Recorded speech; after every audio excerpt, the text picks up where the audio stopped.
来週どこ行く木の実ウィーク2の全フィールド解説。ジャスパルと申します。ちょっと動画投稿も滞っておりましたし、この動画も遅くなってしまったんですが、劇的に鼻声なのが答えということで、ちょっと今回お聞き苦しいかと思うんですけれども、今週もやっていきたいと思います。来週どこ行く。来週はチゴラスが新登場となるどっさり木の実ウィークボリューム2が開催となります。非常にシンプルなキャンペーンなので、やることもそんなにないんですが、木の実ポケモンたちの厳選やミニアメブーストも今後に向けて重要かと思うので、特にアメブーストの予定は今のうちに立てておくといいでしょう。それでは参ります。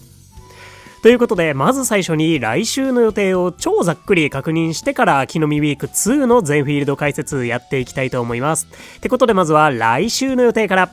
来週はどっさり木の実ウィークボリューム2が開催されます。得意なもの木の実のポケモンの最大所持数が 1.5 倍になり、通常のお手伝いで集める木の実がプラス1個されます。また木の実バースト系のスキルで集める木の実が 1.4 倍になります。最大所持数アップに関しては木の実得意のポケモンのみとなりますので、木の実バーストのスキルポケモンは所持数アップはございません。ほなチゴラスは木の実得意でしょうかね。また木の実食材の最大所持数が 1.5 倍という謎の文言が書かれておりますので、もしかしたら木の実得意のスキル期待値は下がるとかなんでしょうかね。これどういう意味なんでしょうか。そして通常のお手伝いで木の実を拾ってきた場合プラス1個なので、お手伝いサポートなどでも木の実は増えませんし、食材お手伝いの時はもちろん木の実はないですし、所持数が埋まってしまった後のいつの間に育成の時も木の実はプラス1個になりません。ご注意ください。ってことで、ボーナスは基本これだけなので、所持数が溢れないように適度にタップすることが大事なキャンペーンとなります。で、所持数 1.5 倍どんなもんなんだいってことで軽く計算ツールで再現してみたんですが、まずこちらが通常の状態。全員木の実の数 S のみ持っていてレベル60、ヒーラー込みで睡眠時間9時間3食付きです。この部分が睡眠時に平均何時間で所持数が埋まるのかを表示しています。睡眠時なので元気80以上を常に維持している時間ってわけじゃないんですけど、木の実 S の木の実得意ポケモンたちはスピードに無補正だったとしても3時間前後で所持数がいっぱいになってしまうみたいですね。お手もモリモリでお手スピ M とかまでついてるガチ課金税の方とかだとめちゃくちゃ一瞬で埋まりそうなんですけど、どうなんでしょうか。で、所持数 1.5 倍と通常のお手伝いで木の実プラス1個がある場合どうなるのかなんですが、それがこちら。だいたい一緒っぽい所持数が生まれまでの時間はおおむね一緒となっているみたいですね。ということはやはりお手スピモリモリだったり食材確率が低くて木の実率が高かったりとかしてしまえば、マジで2時間前後とかで所持数が埋まるってことも普通に起こるんじゃないかなと思うので、いつの間に育成にならないように定期的にタップできるのかどうかっていうのがキャンペーンを活かせるかどうかのポイントとなりそうです。これで前回所持数 1.5 倍がなかったのマジちなみになんですけど、運営さん所持数2倍とかにはなりませんでしょうか結局ね、木の実 S だけ持ってても3時間とかで所持数が埋まってしまうのであれば、なかなか日中タップできないっていう方はあんまりねキャンペーン活かせないのかなと思うので、まあこれはこれでね木の実バーストをうまく使ってねという運営さんからのメッセージなのかもしれないんですけれども、次回開催の際にはぜひとも2倍や3倍もねご検討いただけたらなと思います。まあ3倍はやりすぎなんでしょうかね。まあそんなわけで木の実得意の所持数が 1.5 倍になって、通常のお手伝いで木の実プラス1個になって、木の実バーストの木の実の量が 1.4 倍になります。その他睡眠タイプごちゃ混ぜや木の実バーストの未進化ポケモンのピックアップ、そしてミニアメブーストがございます。ミニアメブーストでどんなポケモンを育成するべきかについては主に先週の動画でお話ししましたので、よければこちらもご確認ください。さあ、そんな木の実ウィークボリューム2なんですが、これ以外にも来週はニュームーンデーが重なります。同日がニュームーンデーとなります。いつも通り色違い出現確率アップと満腹抑制機能がございまして、今回のニュームーンデーからミュウもダークライも全てのフィールドで出現してくれるようになるんですが、おそらくミュウとダークライって同時には出現しないっぽいんですよね。ここの部分、最大11匹のポケモンと出会えると書かれてるんですが、通常のリサーチで8匹、そしていいキャンプチケットお香でダークライゴはミュウが出現するとその時点で11匹なので、ほな一緒には出現しなくない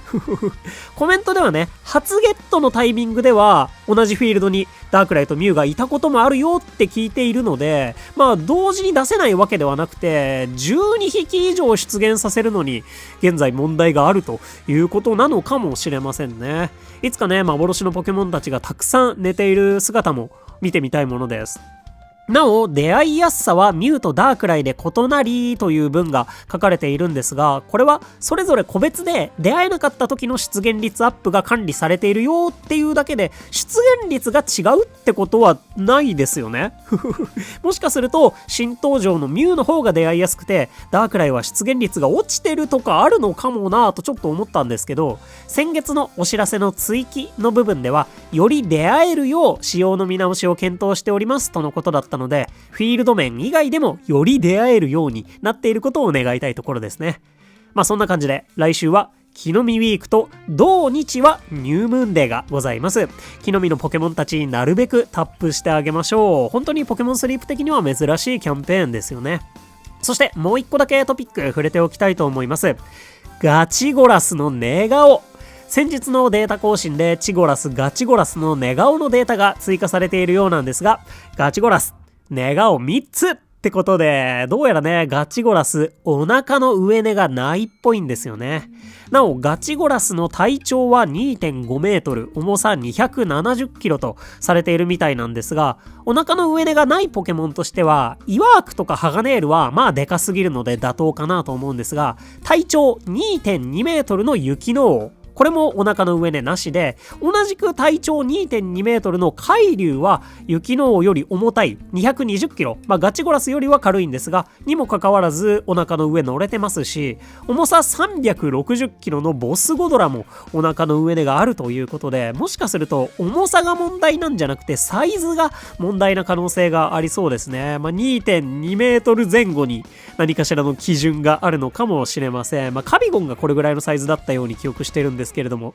ね、そんな感じなのかもしれないということで、もっと言うと海竜とかボスゴドラとかフィールド限定のポケモンはさすがにお腹の上にあるよねみたいな優遇があるっていうだけの可能性もありはしそうなんですけれども、何にせよ体長 2.5 メートルと海竜よりしっかりでかいガチゴラス、お腹の上寝がないよってことで、そこはご注意ください。個人的にはね、でかいポケモン大好きなので、今から出会うのが楽しみです。ちなみにガチゴラスと対になっているアマルルガは 2.7 メートルあるみたいなので、もし追加されたらお腹の上寝はないんだろうなと思います。そんなガチゴラスのお腹の上寝がないというお話でした。さあ、それではここからはようやくですが、木の実ウィーク2の全フィールド解説をやっていきたいと思います。直近のスプリングフェスなどと比べてエナジーをたっぷり稼ぐのは結構難しいキャンペーンかなと思うので、いっそ厳選目的などでフィールドを選んでもいいんじゃないかなと思ってます。今後のラティオスリサーチに向けた評価だったり、週末はニュームーンデーもございますので、色違い狙いもふんわり考えてみてください。それでは例によって若草本島から順番に参りましょう。まずは若草本島。若草の注目ポイントはメリット、チゴラスが出現する。ラティオスリサーチの会場になるはずなのでフィールドボーナス上げが有効。デメリット、木の実ガチャがある。特定のポケモンを狙うのには向かない。こんな感じかなと思います。ここ最近若草がおすすめできるキャンペーンも多かったんですが、木の実ウィークのおすすめ度はそこそこかなと思います。若草で出現しないピックアップのポケモンはイワーク、アローラロコン、タツベイの3匹となります。それ以外のワニノコだったりニューラだったりミミッキュだったり、あまり出現フィールドの多くないポケモンたちをまとめて探せるというのは若草にしかない魅力ですね。チゴラスたちも出現するので、例えばラティオスリサーチに向けてとりあえずフィールドボーナス上げがてらまったり厳選していくのは楽しそうなフィールドかなと思います。ただ木の実ガチャのある若草で木の実ウィークを楽しめるかどうかはかなり木の実ガチャ次第なところがありそうです。特に始めてから日の浅いリサーチャーの方では木の実固定のフィールドの方がエナジーは稼げるよっていう場合もあるかと思います。特にトープ洞窟は気にしてみてください。また膨大な量のピックアップポケモンがいるので特定のポケモンを狙うっていうのにはなかなか適していないでしょう。それは大体いつもそうなんですけどね。スプリングフェスと違ってチャンス1匹確定があるわけでもないのでチゴラス以外のポケモンはなかなか思うようにはゲットできないんじゃないかなと思います。とはいえ始めたてであればゲットしたいポケモンも無限にいるんじゃないかなと思うのでやはりフィールドボーナス上げがてら訪れるにはそこそこおすすめできるだろうってことでそこそこおすすめですそんな感じでしょうかね。あと一応なんですけどガチゴラスにお腹の上根がないっぽいので若草って星3寝顔も出現しない関係上ガチゴラスの寝顔が2つだけなんですよね。なので眠気パワーをがっつり稼げる、それこそマスター20とかに行けるぐらいのリサーチャーにとっては若草ってガチゴラスの星3、4寝顔っていうでかい眠気パワーを使ってくれそうなピックアップ唯一の保険とも言える寝顔が存在しないってことでかなり眠気パワーをロスる可能性もありそうだってことでそこは一応覚えておいてください。そこまでね眠気パワー稼げる方で若草に行くという方も多くはないんじゃないかなと思うんですが念のためってことで木の実ウィーク的には相性いまいちなんですがチゴラス含めいろんな木の実得意の厳選と今後のイベントに向けてのフィールドボーナス上げを検討してみてください。若草本島でした。お次シアンの砂浜。シアンの注目ポイントはメリットワニの子が狙えるシアン EX 解放に向けたフィールドボーナス上げができるかも。デメリットチゴラスが出現しないラティオスリサーチの会場にはならないかも。こんな感じでしょうか。チゴラスが出現しないシアンの砂浜ラティオスリサーチの会場になるかも謎なので木の実ウィークとしてのおすすめ度はそんなに高くないかなと思ってます。さすがに若草の方がおすすめできそうですね。そもそも木の実ウィーク的にも活躍できるポケモンで言うとワニの子系、ドウドウ系、ピッピ系、そしてワシボン系と結構ゲットしたりするのが難しいポケモンたちばかりなんですよね。特に初心者でこれらのポケモンを集めるのがなかなか難しいんじゃないかなと思うので、始めたての方もそんなにおすすめできないかなと思いつつ、シアンに行くのであればワニの子厳選とか、キモリ厳選とか厳選面に重きを置いていくのがおすすめなんじゃないかなと思いました。ワニの子って本当に若草系以外はシアンにしか出現しないので結構貴重なポケモンだなと思ってます。ただしチゴラスは出現しませんので、すでにトープ洞窟がある程度得意だよっていう方とか、ワニの子の飴集めがしたいなどシアンに行く意味を見出せるとより良いのかなと思います。シアン EX も昨年の若草 EX と同じくらいのタイミングで追加されるのであれば意外ともうすぐかなと思いますので、そこに向けてマスター18を取りに行ったりとか、マスター18を取るためにフィールドボーナスを上げに行くっていうのはいい選択肢かなと思ってます。そんな感じで木の実ウィーク的にもラティオスリサーチ的にも相性は良くないと思うんですが、シアンならではの良さもあるシアンの砂浜でした。お次トープ洞窟。トープの注目ポイントはメリットチゴラスが出現する。チゴラス以外も優秀な木の実のポケモンが多い。デメリットラティオスリサーチに関係するかは謎。特に初心者にチゴラスがおすすめできるかも謎。こんな感じかなと思います。まずトープは初心者リサーチャーにしっかりおすすめできるフィールドだと思ってます。チゴラス狙いの場合は若草とどっちがいいのかはね、ぜひ考えてみてください。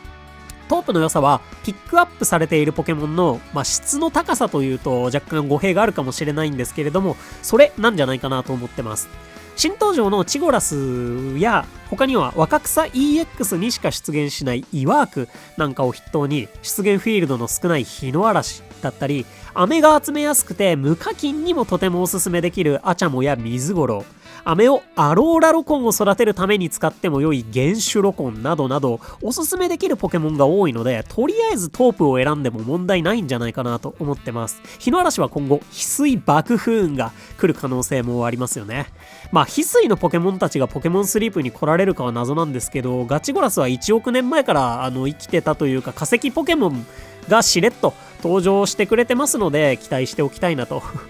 思います。イワークもね、チゴラス追加によってハガネールに進化させやすくなったんじゃないかなとも思います。チゴラスがどんな能力かはまだわかんないんですけどね。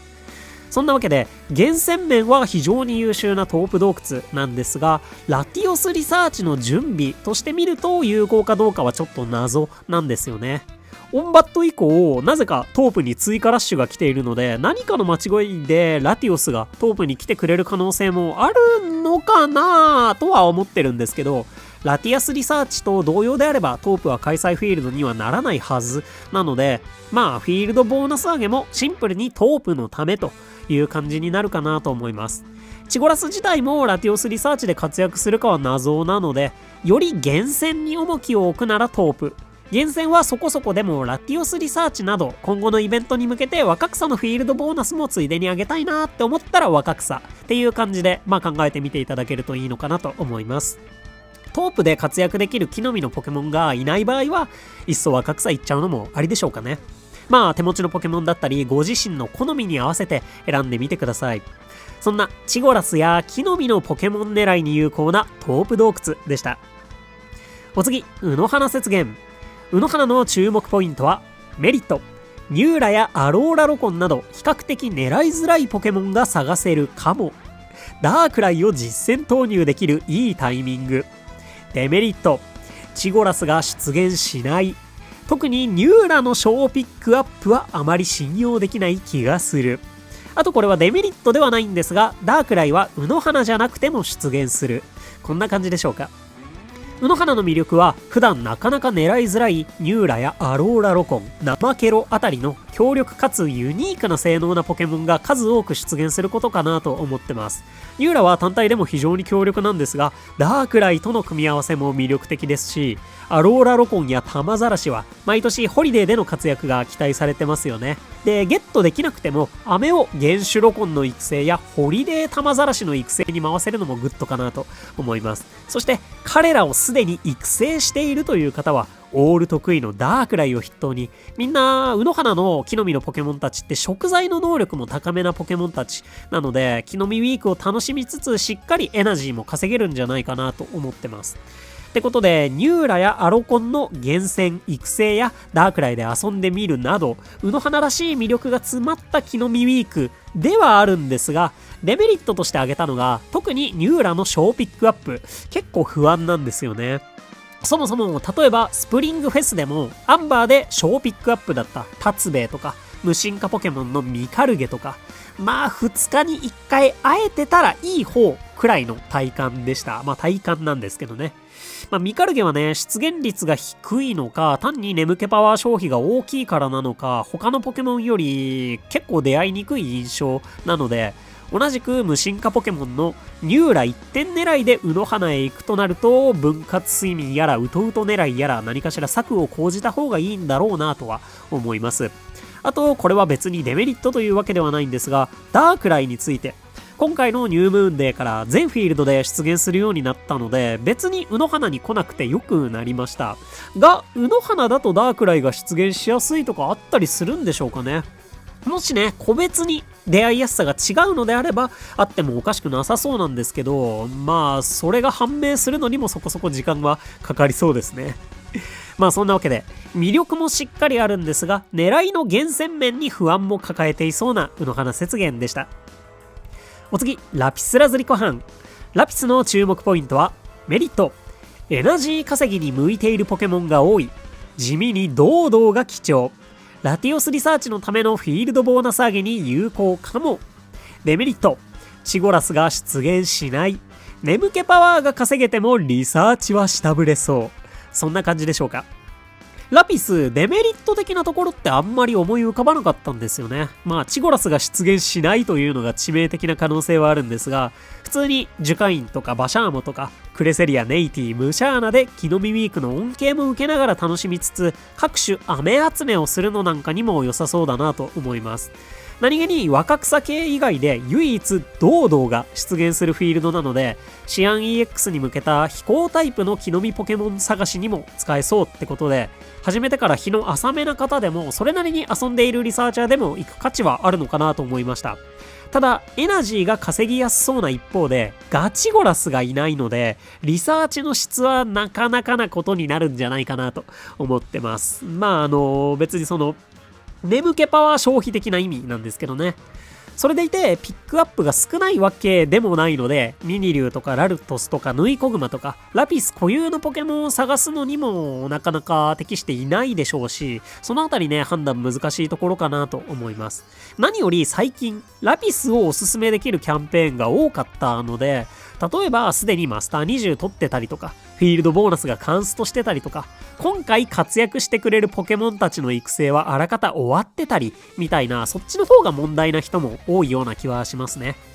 堂々狙いで行くっていう方も稀なのかなと思うので、なんとなく初心者は過ぎたなみたいな方でラピスでエナジーも稼ぎつつラピスの木の実ポケモンたちを強化するために行くみたいな部分がメインになりそうな気がしてます。そんなゲーム体験として木の実ウィークと相性のいいフィールドなんですが、厳選面や今のタイミングとは要相談になりそうなラピスラズリコハンでした。お次、ゴールド級発電所。ゴールドの注目ポイントはメリット、ミミッキュが狙えるかも、ライチュウが強い。デメリット、チゴラスが出現しない。ラティオスリサーチに関係なさそう。こんな感じでしょうか。今回のゴールドはかなりミミッキュ探しフィールドな印象が強いですね。ピックアップも P を含めて8匹と最小なので、多少狙いのポケモンにも出会いやすいかもしれません。まあ問題はニューラと同じで、フレンドポイント16のミミッキュの小ピックアップ、個人的にはそこまで信用できないかなという感じでしょうかね。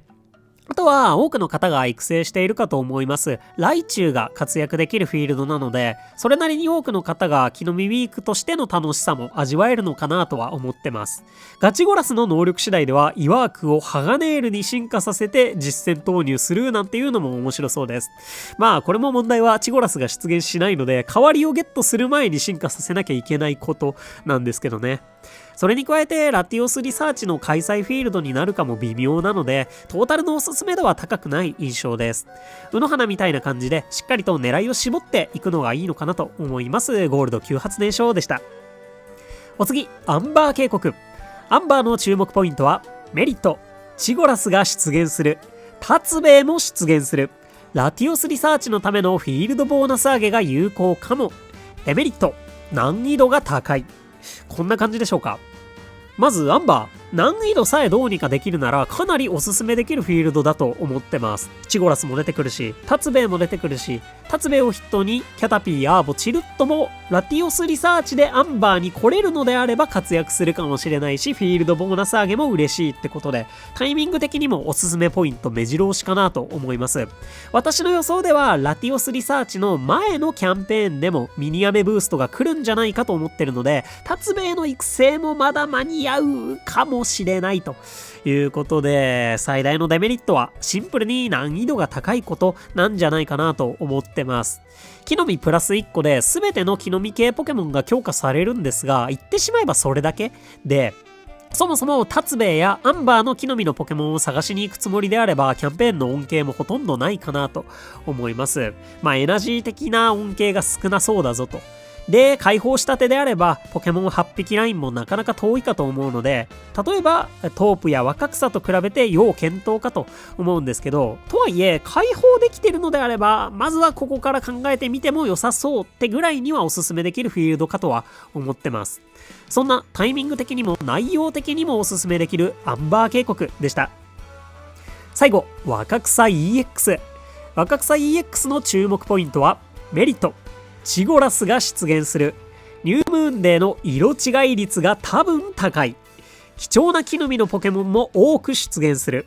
ラティオスリサーチのためのフィールドボーナス上げが有効かも。デメリット、木の実ガチャがある。難易度はとても高い。こんな感じでしょうか。出現しないピックアップのポケモンはアーボ、マンキー、タツベイ、コラッタです。若草 EX も難易度以外の部分は結構おすすめできる要素多いように思います。チゴラスも出現しますし、ワニの子、ドードー、イワーク火の嵐、ニューラ、アローラロコン、ミミッキュなどなど、出現フィールドの少ない木の実のポケモンたちも軒並み出現するので、厳選面でもそれなりには楽しめそうな雰囲気を感じます。ラティオスリサーチで EX に行くことを考えていれば、少しでもフィールドボーナスを上げておきたいでしょうし、さすがに若草系は開催フィールドになるはずだと思っているので、安心感が違いますよね。ってことで何よりの問題は木の実ガチャを含めた難易度の高さでしょうかね。木の実もランダム、EX ボーナスもランダム。その上木の実ガチャをしようにも来月のラティオスリサーチに向けてフィールドボーナス上げをしたりとか、木の実ガチャをラティオスリサーチ本番でしたいのであれば、このキャンペーンで EX チケットを使いすぎるのも問題というところで、他には厳選に関しても眠気パワーを使い切りやすいっていう性質上、他のフィールドよりはチゴラスに出会える確率低くなるかなと思うので、おすすめこそできるんですけど、基本はフィールドボーナス上げとちょっとチゴラス厳選っていう感じで、普通に難易度の高い EX に挑むつもりで、ワンチャン木の実ガチャやら色違いやらが上振れてくれたら最高って感じで、どっしりと構えて訪れるっていうのがいいんじゃないかなと思います。そんな上振れたら最高だけど基本は普通に難易度の高い若草 EX でした。といった全フィールド解説でした。いかがでしたでしょうか。総評すると初心者におすすめなのは若草かトープで、アンバーと EX が開放できていればアンバーか EX っていう、せやろなという感じになったんですけれども、内容的にはチゴラスが出現するかどうかより別の部分でそれぞれおすすめしている節もあるので、6月のラティオスリサーチもふんわり意識してフィールドを選んでみてください。ぜひね、皆さんはどこのフィールドで何を狙いたいか、そしてミニアメブースト、このタイミングで誰を育てたいかコメントで教えていただけますと幸いです。そんな木の実ウィーク2の全フィールド解説でした。ということで、ここまでご視聴いただきまして誠にありがとうございました。お相手パルでした。よろしければ動画にグッドやハイプで応援いただけますと動画制作の励みとなります。今回ちょっとお聞き苦しかったんじゃないかなと思います。来週の動画ではバッチリ直せているように養生したいなと思います。皆さんも暑くなってまいりましたので、たくさん寝て元気にお過ごしください。そんなわけでね、しばらく動画投稿をサボっていたんですけど、来週どこ行くだけはアップしたいなということで、今週ゆっくり作れる時にこれだけ作ってましたが、それでもアップギリギリになってしまって申し訳ないです。普段ね、なかなか X とかも開かないので、ちょっと生存報告もできてなくて申し訳なかったです。コメントはね、ちょいちょい読ませてもらってます。ちょっとね、喉が激痛だったんですけど、ようやく喉はマシになったので、その分鼻が大変なことになってるんですが、またぼちぼち動画投稿していこうかなと思います。しばらくはこの鼻とお付き合いいただけたらと思います。作りたい動画はね、溜まってるんですよね。そんなわけで今日もたくさん寝て、来週もたくさん寝つつ、しっかりポケモンたちはタップできるときはして